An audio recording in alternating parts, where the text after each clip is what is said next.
కలవగా తెగ కలవరం అసలిది కదా ఒక సంబరం ఒక వరసలా కదిలిన క్షణం ఇక తెలియది ఒంటరితనం ఎన్నాళ్ళ కూరారు కన్నోళ్ళిలా వస్తూనే పోయాయి కన్నీళ్ళిలా ఇల్లంతా మారింది సందళ్ళుగా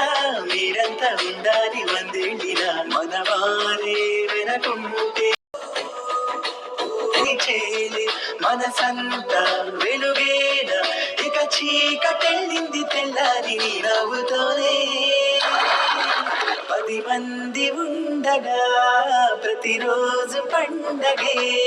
పడి నవ్వుతుండగా ప్రతిరోజు పండగే